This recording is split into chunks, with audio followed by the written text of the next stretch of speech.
Muy buen día a todos ustedes. Les saluda Jorge Luna desde los Estados Unidos y Claudia Castro desde Argentina. Este es el resumen semanal de noticias migratorias en Estados Unidos del 12 al 18 de julio del año 2026. Sheinbaum exige respeto a derechos humanos en políticas migratorias tras muerte de mexicano en Florida. La presidenta Claudia Sheinbaum Pardo hizo un llamado al gobierno de Estados Unidos para que las políticas migratorias se apliquen con pleno respeto a los derechos humanos y sin criminalizar a las personas por su condición migratoria. Sus declaraciones se produjeron luego de que se confirmara la muerte de un ciudadano mexicano durante un operativo del Servicio de Inmigración y Control de Aduanas, ICE, en Florida. La mandataria reiteró que México no comparte una política migratoria del presidente Trump que considere la migración como un delito y sostuvo que cualquier procedimiento de deportación debe realizarse con apego a la ley y al respeto de la dignidad humana. Las declaraciones de Sheinbaum ocurrieron después de que se confirmara el fallecimiento de un ciudadano mexicano que intentó escapar durante un operativo migratorio en Florida. La presidenta explicó que, de acuerdo con la información proporcionada por autoridades de la Cancillería, el connacional corrió para evitar ser detenido y perdió la vida al ser atropellado por un tráiler sobre la carretera estatal 16 cuando huía en la ciudad de San Agustín, Florida. Sheinbaum indicó que este fallecimiento será incorporado a las acciones diplomáticas y legales que el gobierno mexicano mantiene para proteger a los connacionales que enfrentan procedimientos migratorios en Estados Unidos. Explicó que las autoridades consulares ya brindan acompañamiento y que el caso formará parte de las denuncias que México ha impulsado por incidentes registrados durante operativos del ICE. La muerte del mexicano en Florida ocurre apenas unos días después del fallecimiento de Lorenzo Salgado Araujo, quien murió tras recibir un disparo de un agente de ICE durante un operativo realizado en Houston, Texas. A estos hechos se suma el caso del ciudadano colombiano Joan Sebastián Guerrero, de 26 años, quien también perdió la vida recientemente durante un incidente con autoridades migratorias en Maine. Los casos han incrementado el escrutinio sobre los procedimientos utilizados por el ICE durante sus operativos en distintas regiones de Estados Unidos. Agente de ICE que mató a colombiano en Maine fue señalado por violencia y problemas de salud. El agente de ICE que disparó y mató al colombiano Joan Sebastián Durán, de 25 años de edad, en el estado de Maine, tenía antecedentes de comportamiento preocupante y acusaciones de violencia familiar, según testimonios de familiares y documentos judiciales obtenidos por la agencia de noticias AP. El caso ha generado críticas sobre los procesos de selección dentro del Departamento de Seguridad Nacional, mientras la administración del presidente Donald Trump impulsa una ampliación de las operaciones contra inmigrantes en Estados Unidos. De acuerdo con la investigación, el agente identificado como David Brulit, de 37 años, es un veterano del ejército que ha enfrentado problemas de salud mental desde su juventud. Familiares cercanos señalaron que tenía diagnóstico psiquiátrico y que existían episodios de comportamiento agresivo. Los documentos judiciales, según la agencia, muestran que una de sus exparejas presentó solicitudes de órdenes de protección en las que denunció episodios de violencia doméstica, tanto física como verbal, en contra de la cónyuge y de sus hijas. Según los registros militares citados por la misma agencia, Brulet sirvió en el ejército de Estados Unidos y fue desplegado en Afganistán entre 2012 y 2013.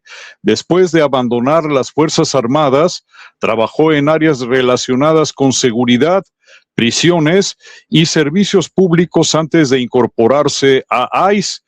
Sus familiares cuestionaron que pudiera obtener una posición con el acceso a armas y autoridad policial debido a sus antecedentes emocionales y familiares de violencia. Debemos destacar que al menos 10 personas han muerto en encuentros con agentes migratorios desde el inicio de la nueva ofensiva de deportación impulsada por el presidente norteamericano Donald Trump. Trump exige reactivar las paradas de tráfico del ICE tras 2 muertes de inmigrantes. El presidente Donald Trump pidió reactivar las paradas de tráfico del ICE apenas un día después de que su propia administración ordenara suspender la mayoría de estos operativos tras 2 ajusticiamientos que dejaron sin vida a 2 inmigrantes en Maine y Texas. A través de Truth Social, el mandatario defendió el trabajo de los agentes. Los hombres y mujeres de ICE están haciendo un trabajo excelente, un trabajo que debe hacerse. La delincuencia ha disminuido en Estados Unidos, en muchos casos con cifras que no se veían en décadas.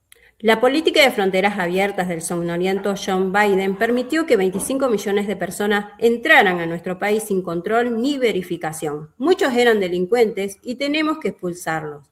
Para lograrlo, debemos ser fuertes, firmes e inteligentes y no podemos renunciar a una de las herramientas más importantes y efectivas de ICE para combatir el crimen, el control de tráfico. De acuerdo con la agencia AP, la suspensión temporal fue impulsada por el secretario del DHS, Mark Wayne-Mullin, tras dialogar con la senadora republicana Susan Collins, quien expresó su preocupación por la seguridad de este tipo de operativos. La medida contemplaba excepciones para investigaciones criminales y acciones coordinadas con otras agencias. ICE ordena cámaras corporales en todos los equipos de arresto tras 2 tiroteos fatales. El Departamento de Seguridad Nacional DHS anunció que todos los equipos de detención de ICE deberán contar como mínimo con un agente equipado con cámara corporal, una medida que llega después de 2 tiroteos fatales ocurridos durante operativos migratorios y que generaron cuestionamiento sobre el uso de la fuerza por parte de las autoridades. De acuerdo con información de la cadena de televisión CBS News, la decisión se tomó luego de que un inmigrante mexicano muriera en Houston, Texas, y un inmigrante colombiano falleciera en Biddeford, Maine, en incidentes separados donde los agentes involucrados no portaban cámaras corporales. De acuerdo con comunicado de prensa, afirmaron: garantizamos que nuestros agentes de ICE cuenten con cámaras corporales en todo el país. Es una prioridad absoluta para seguridad nacional. El DHS informó que más de la mitad de las oficinas regionales de ICE ya cuenta con estos dispositivos y aseguró que el resto recibirá el equipo en un plazo de 60 días. La dependencia atribuyó el retraso a problemas de financiamiento derivados del cierre parcial del gobierno a principios de este año. Tras los hechos ocurridos en los estados de Texas y Maine, el ICE también suspendió temporalmente la mayoría de las detenciones de vehículos durante sus operativos, salvo en casos relacionados con personas consideradas de alto riesgo. Según el medio citado, la pausa permitiría capacitar nuevamente a los agentes sobre los protocolos de intervención y el uso de cámaras corporales. Las muertes de ambos inmigrantes reavivaron el debate sobre la táctica de ICE y la necesidad de contar con evidencia audiovisual durante operativos, una práctica que organizaciones civiles considera clave para fortalecer la transparencia y la rendición de cuentas. Estados Unidos extiende temporalmente el TPS para cerca de 350.000 haitianos. El Servicio de Migración y Ciudadanía extendió el estatus de protección temporal y el permiso de trabajo que beneficia a cerca de 350.000 haitianos desde 2010, cuando un potente terremoto destruyó gran parte de su país. Después de que los refugiados caribeños perdieron una batalla legal presentada en contra de la administración Trump ante la Corte Suprema solicitando su intervención para no ser deportados de territorio estadounidense, todo apuntaba a que este 10 de junio expiraría el TPS con el cual se han mantenido en el país. Sin embargo, un escueto anuncio compartido por el UCID señala que el TPS para Haití ahora estará vigente hasta el 24 de julio. Con el objetivo de mantener informados a los haitianos sobre su situación, las autoridades estadounidenses les sugieren consultar periódicamente la página web de UCIS. Un punto en favor de estos inmigrantes es que los resultados de una investigación realizada por Human Rights Watch destaca su aportación al mercado laboral de Florida, pues se estima que hasta 158.000 haitianos trabajan en sectores como salud, cuidado de adultos mayores, construcción, turismo y hotelería. De esa manera, anualmente le aportan a la economía del Estado del Sol cerca de 2.600 millones de dólares y sacarlos del país provocaría un retroceso financiero.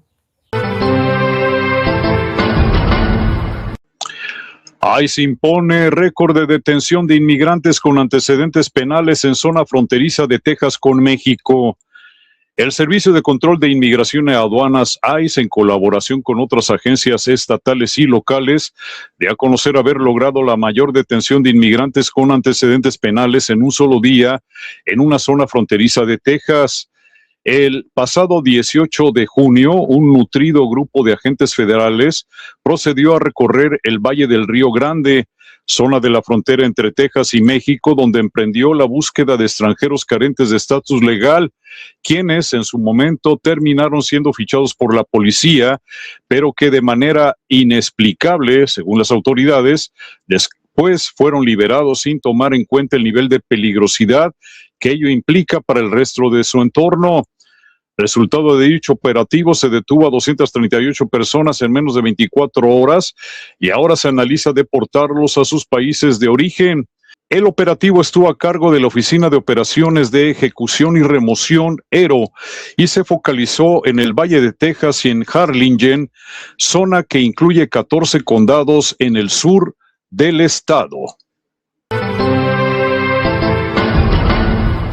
DHS revisaría uso de Medicaid y cupones para decidir quién obtiene la Green Card. Según informes, la nueva política restablece una evaluación más estricta sobre la autosuficiencia económica de solicitantes de residencia. La administración del presidente Donald Trump volverá a aplicar una interpretación más estricta de la llamada prueba de carga pública, un criterio que permitirá al Departamento de Seguridad Nacional considerar si algunos inmigrantes utilizaron programas financiados con recursos públicos como Medicaid, cupones de alimentos o asistencia para la vivienda al momento de decidir si pueden obtener la Green Card. La legislación migratoria contempla desde hace décadas que ciertos solicitantes pueden ser considerados inadmisibles si existe la posibilidad de que dependan del apoyo del gobierno para mantenerse económicamente, ya que tendrían que ser capaces de solventar sus gastos. Con la nueva norma, los funcionarios de UCIF recuperarán una mayor discrecionalidad para analizar cada caso de manera individual. Además del uso de determinados beneficios públicos, también podrán valorar factores como la edad, el estado de salud, la situación familiar, los recursos financieros, la educación y las habilidades laborales del solicitante. De acuerdo con el gobierno, el objetivo es reforzar el principio de autosuficiencia y proteger los recursos financiados por los contribuyentes. La nueva política podría afectar directamente a unos 588.000 solicitantes de ajuste de estatus cada año, según estimaciones del propio DHS.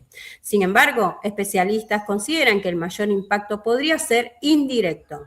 El propio departamento calcula que cerca de 950.000 personas pertenecientes a hogares de inmigrantes podrían dejar de solicitar beneficios públicos por temor a que esto afecte sus posibilidades de obtener la residencia permanente. Este fue el resumen semanal de noticias migratorias en Estados Unidos del 12 al 18 de julio de 2026.